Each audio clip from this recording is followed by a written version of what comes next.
Millions of people on universal credit were told they would see the standard allowance rise by more than inflation from April 2026, with the government saying the average claimant would be around £775 a year better off by 2029/30 than they would have been under inflation-only increases.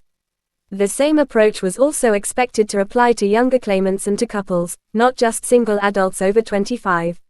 For a single claimant aged 25 or over, the standard allowance had already risen to £400.14 a month in 2025/26, and the 2026/27 rate was then set at £424.90 a month, which works out at roughly £98 a week. The government presented that as a permanent strengthening of the basic universal credit payment rather than a temporary boost.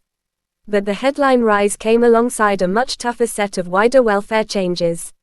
Ministers also said the work capability assessment would be scrapped by 2028, with decisions on extra health-related support moving towards the personal independence payment assessment instead.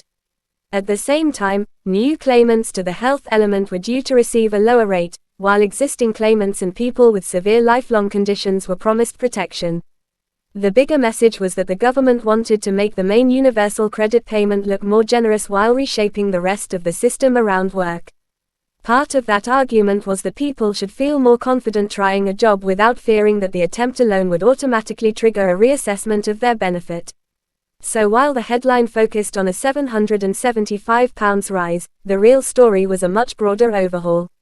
Some claimants were promised a stronger standard allowance over time, but that came as part of a package that also reduced support for some future health-related claims and changed the way eligibility would be decided in the years ahead.